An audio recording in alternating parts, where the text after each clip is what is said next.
बल्कि मैं ये कहूँगा इख्वानुश्शयातीन गिरोह के एक शख्स ने कुरान करीम की 26 आयात पर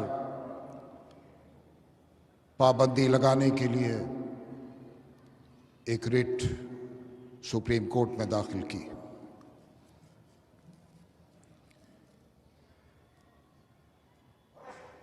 और इस तरह के वाक़यात और इस तरह की हरकत आज ही नहीं बल्कि माजी में भी होती रही। ये कोई नई नहीं, और ये एक साजिश के तहत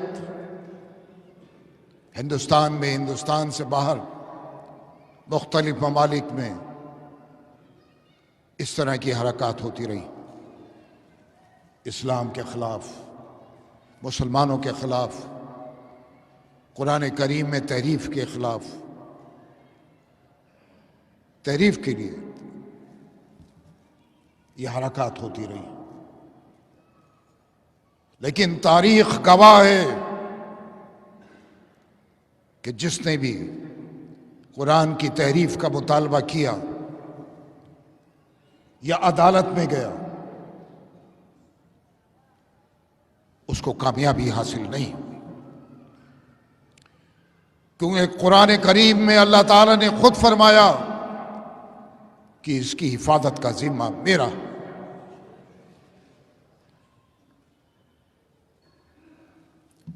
और फरमाया अल्लाह ताला ने कुरान करीम में, इन कुंतुम फी रैबिम मिम्मा नज़्ज़लना अला अब्दिना फ़अतू बिसूरतिम मिन मिस्लिही वअदू शुहदाअकुम मिन दूनिल्लाहि इन कुंतुम सादिक़ीन फ़इन लम तफ़अलू वलन तफ़अलू फ़त्तक़ुन्नार अल्लती वक़ूदुहा अन्नास वल हिजारा।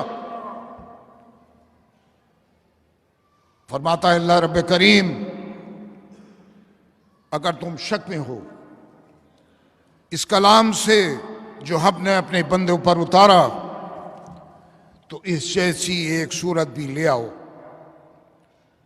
और बुलाओ उसको जो तुम्हारा मददगार हो अल्लाह के सिवा। अगर तुम सच्चे हो फिर ऐसा न कर सको और हरगिज न कर सकोगे तो फिर बचो उस आग से जिसका ईंधन आदमी और पत्थर है। और फिर फरमाता है रब्बे करीम कुरान करीम में, इन्ना नहनु नज़्ज़लना ज़िक्रा व इन्ना लहू लहाफ़िज़ून। यकीनन कुरान को उतारने वाले हम ही हैं और हम ही इसकी हर किस्म की हिफाजत करेंगे। तो फिर है दुनिया की कोई ताकत जो कुरान के एक नुक्ते की भी तब्दीली कर सके, एक जबर एक जेर की भी तब्दीली कोई ला सके? आपको याद होगा चांदमल चोपड़ा नाम के एक शख्स ने कई साल पहले कलकत्ता हाई कोर्ट में एक रिट दाखिल की थी और उसने भी ये कहा था कि कुरान करीम की इन आयात में यह है, यह है, यह है, मुख्तलिफ बातें कही। उनको दोहराना भी मुनासिब नहीं।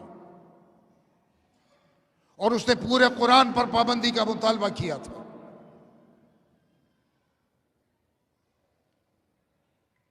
उस वक्त बंगाल के उलमा ने, बंगाल के अहम वकला ने मशवरा किया और मशवरे के बाद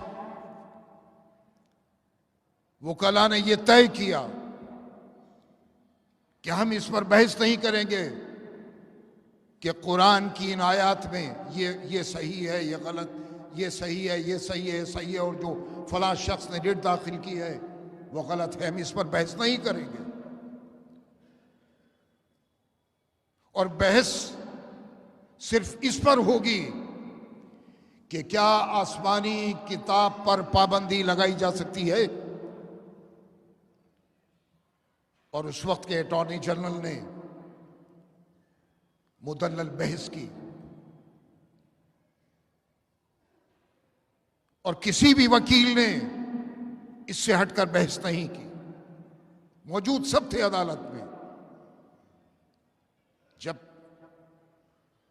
मुदल्लल तकरीर हुई, मुदल्लल बहस हुई कि क्या आसमानी किताब पर पाबंदी लगाई जा सकती है, तो उस वक्त कलकत्ता हाई कोर्ट ने फैसला दिया कि आसमानी किताब पर पाबंदी लगाने का कोई जवाज ही नहीं है, इस पर पाबंदी नहीं लगाई जा सकती। और कौन लगा सकता है? जैसे मैंने अर्ज किया कि जिस वाहिदा शरीक ने यह वादा फरमाया कि इसकी हिफाजत की जिम्मेदारी मेरी है, तो दुनिया की कोई ताकत कुरान करीम की पर पाबंदी नहीं लगा सकता। और यहां मैं ये सवाल करूं उस शख्स से, मैं उसका नाम भी नहीं लेना चाहता, उस शैतान सिफत इंसान से, कि इस 1400 साढ़े 1400 साल में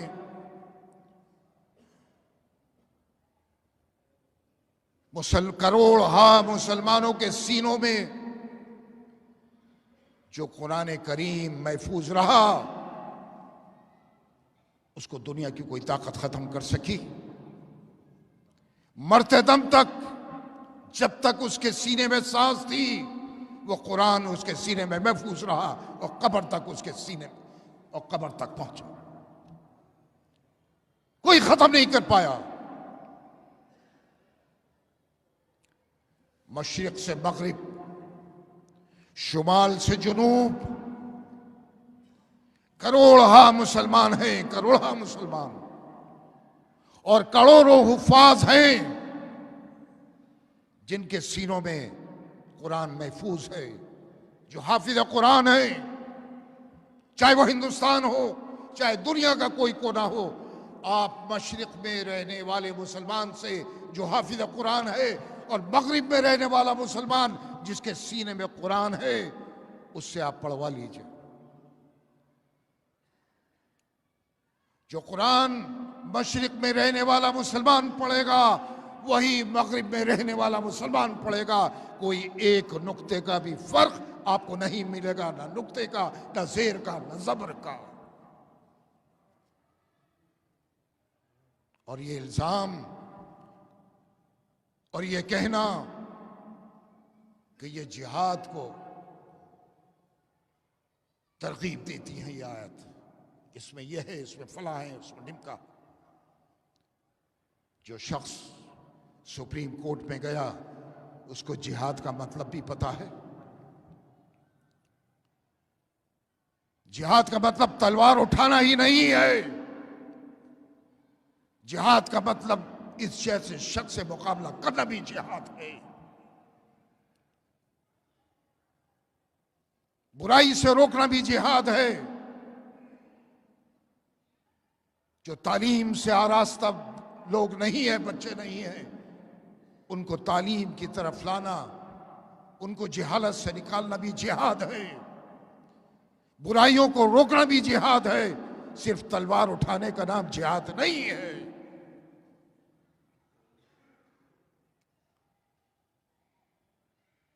आज पूरी दुनिया में इस शख्स का, उस शख्स के नाम की चर्चा है। मैं कहता हूं ऐसे मकरूह शख्स का नाम भी लेना गलत है। जिसकी कोई हैसियत ना हो, उसका मकसद ही यही, जिसके ऊपर मुकदमा चल रहे हों, जिस पर सीबीआई ने छापे डाले हों,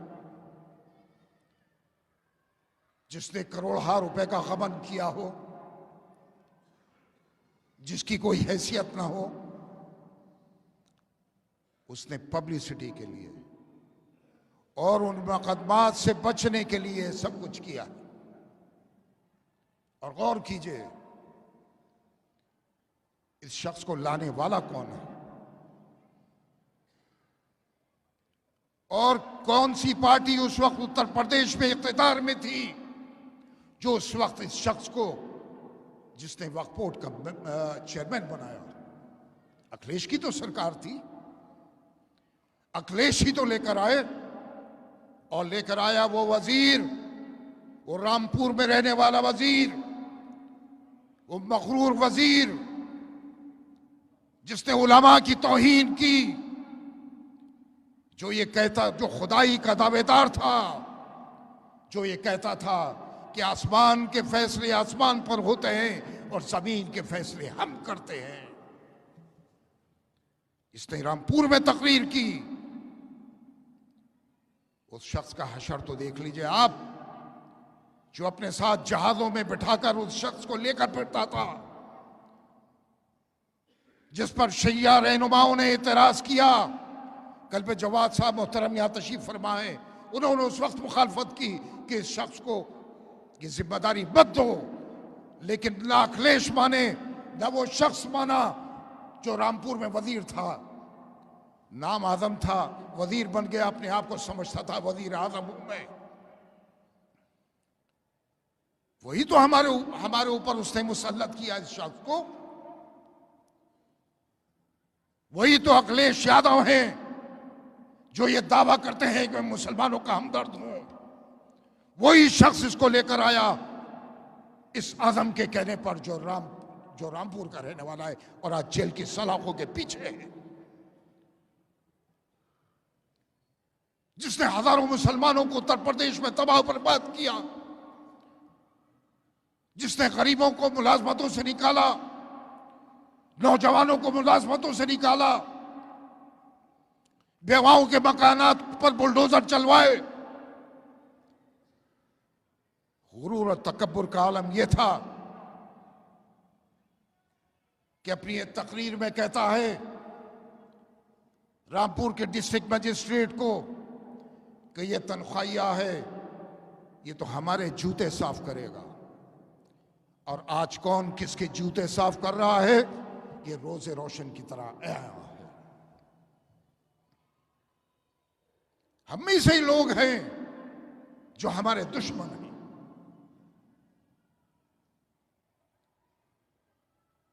ये शख्स वो था जिसको मौका मिला था उत्तर प्रदेश के अवाम की, उत्तर प्रदेश के मुसलमानों की खिदमत करने की। ये शख्स चाहता तो मुसलमानों को नौकरियां दे सकता था, और वो शख्स चाहता, इसको जो इख्तियारात थे उसके पास, जो वजारतें थी, गालिबन 9 वजारतें थी, बहुत कुछ कर सकता था, लेकिन नौकरियों से निकाला, मकानात तोड़े, इल्जामात लगाए, उलमा की तौहीन की, दाढ़ी वालों से नफरत, और सरबराही किसकी थी? अखिलेश यादव की। और कल के अखबार में तो आपने रोजनामा इनकलाब में पढ़ लिया होगा, फरमाते हैं अखिलेश यादव, न मुझे उलमा की जरूरत, न मुझे मुसलमानों की जरूरत, न इन दाढ़ी वालों की जरूरत। कल जो मुसलमान अपने कंधे पर बिठाकर इस अखिलेश यादव को इख्तिदार में बिठाने वाला था, आज वो ये कहता है कि मैं मुसलमानों से दूर हूंगा। तो आप किसके सेकुलरिज्म पर यकीन रखेंगे? कौन सेकुलर है आज? कोई हमारे लिए सेकुलर नहीं। ये सेकुलरिज्म सिर्फ दिखावा है। इस मुल्क में हिंदुस्तान अगर जी रहा है और रह रहा है तो सिर्फ अल्लाह के भरोसे, और कोई उसका नहीं। हकीकी मालिक अगर कोई है तो वो साथ अक़दस है, वरना कोई इसका पुरसाने हाल नहीं इस मुल्क में। और इस मुल्क की बात क्या, आप दुनिया पे निगाह उठाकर देख लीजिए, दुनिया में निगाह उठा लीजिए। हमारे साथ जो सुलूक रवा है, वो दर्द जो हमारे सीनों में है, उस दर्द को हम छुपाए हुए हैं, वही सुन रहा है, और कोई हमारे दर्द को नहीं सुन रहा। आज के हालात ये हैं कि खामोशी में ये खैर है। आज हर शख्स ये चाहता है मेरा कारोबार महफूज रहे, मेरे बच्चे महफूज रहें, मेरा घर महफूज रहे, हमारी जानें महफूज रहें। ये वो दुआ करता है और उसी साथ से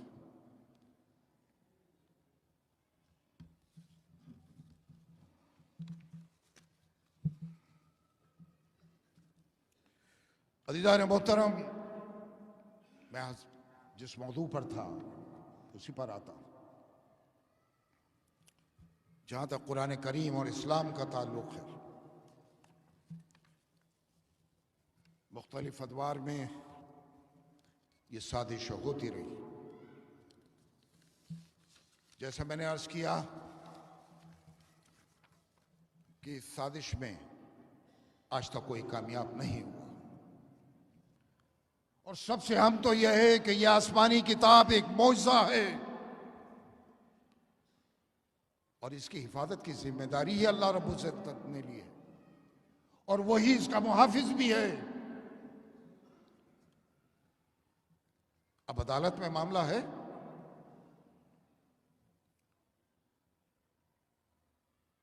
सुप्रीम कोर्ट में यह रिट दाखिल हुई है।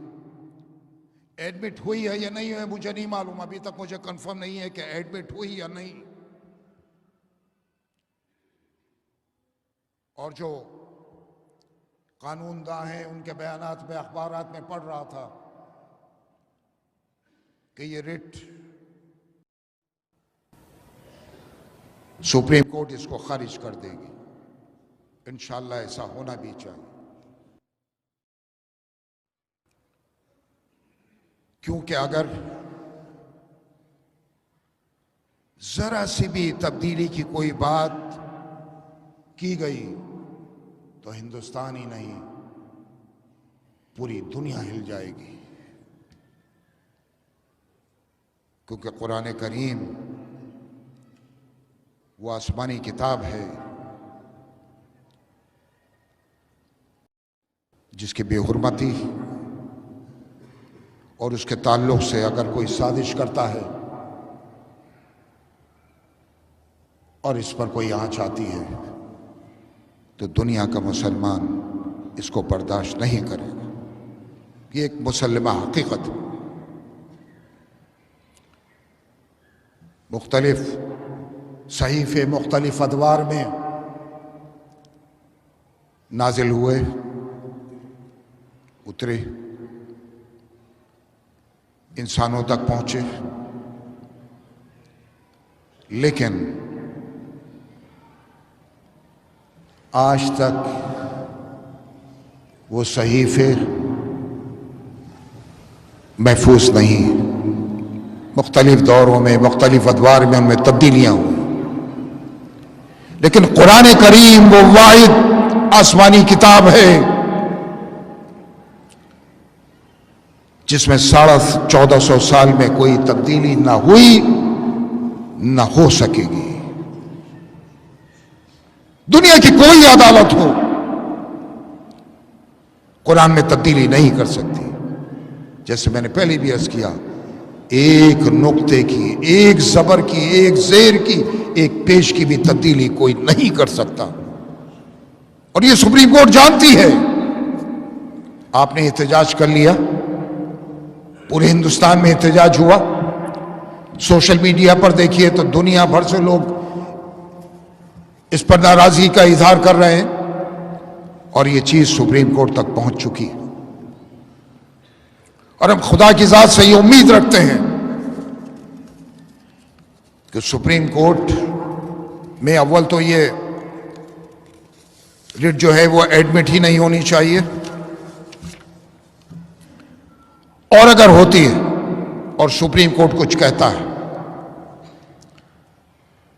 तो जिस शख्स ने भी सुप्रीम कोर्ट में ये रिट दाखिल की है उसकी, और आगे भी अगर कोई इस तरह की साजिश करता है तो उसकी सरतनिश सुप्रीम कोर्ट को सख्त से सख्त करनी चाहिए। ये कसीरुल मज़ाहिब मुल्क है, मुख्तलिफ मज़ाहिब के मानने वाले इस मुल्क में रहते हैं, उनकी भी मजहबी किताबें, बाइबल भी है और महाभारत है और दूसरी और हैं, गुरु ग्रंथ साहब है, सिखों की, हिंदुओं की, ईसाइयों की, सबकी मजहबी किताबें। अगर यह सिलसिला इस मुल्क में शुरू हुआ कि इस किताब पर पाबंदी लगाओ, इस मजहबी किताब पर पाबंदी लगाओ, इस मजहबी किताब पर पाबंदी लगाओ, तो मैं समझता हूं आईन ने इस मुल्क के मुख्तलिफ मज़ाहिब के मानने वालों को जो मजहबी आज़ादी का हक दिया है, ये उसके खिलाफ होगा।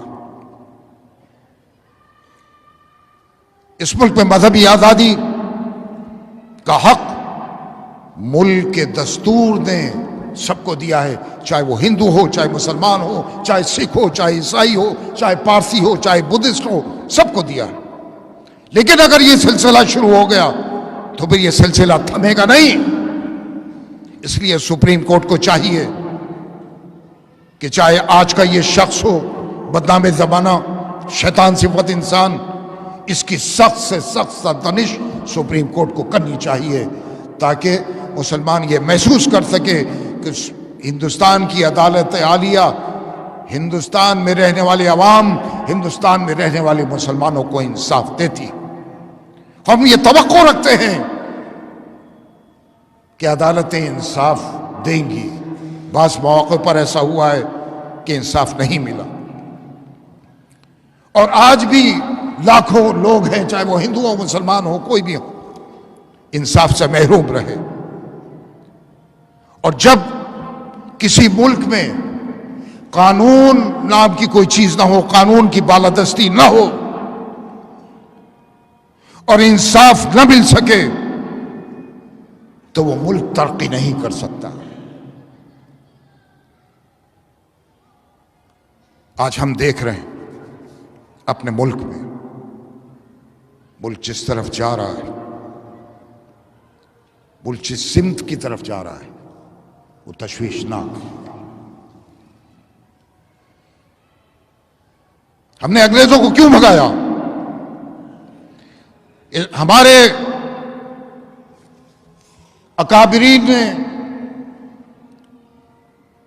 हमारे बुजुर्गों ने जो लड़ाई इस मुल्क में अंग्रेजों के साथ लड़ी, वो क्यों लड़ी? ताकि जालिमों का खात्मा, और उसके लिए बहुत कुर्बानियां दी। अकेली किसी एक मजहब के मानने वाले ने कुर्बानी नहीं दी। और यही जामे मस्जिद थी जहां 330 उलमा ने मुल्क की आजादी का नारा दिया और अंग्रेजों के खिलाफ जिहाद का ऐलान किया, और आजादी की लड़ाई का यह मरकज रहा।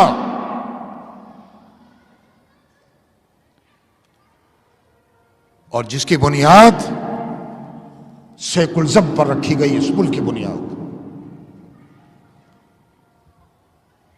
हमने तो इसीलिए लड़ाई लड़ी थी मुल्क की आजादी की, ताकि गुलामी का खात्मा हो। क्या हमें पता था कि गुलामी की ये जंजीरें आजादी के बाद दोबारा इस मुल्क के मुसलमानों के पैरों में डाल दी जाएगी?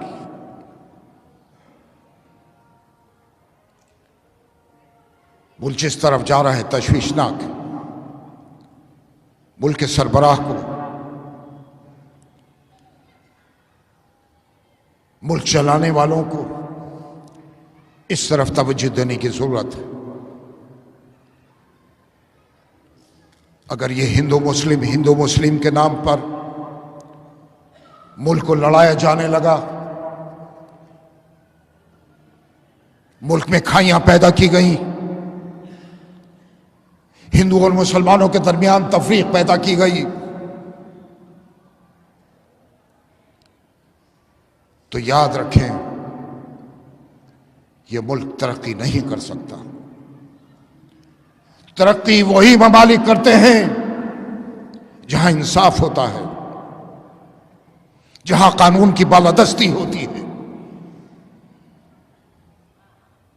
जहां भाईचारा होता है, जहां गोरे और गाले का फर्क नहीं होता, जहां हिंदू और मुसलमान का फर्क नहीं होता, जहां ईसाई और मुसलमान का फर्क नहीं होता, वो मुल्क तरक्की करते हैं और वो मुल्क तनज़्ज़ुल की तरफ जाते हैं और जाएंगे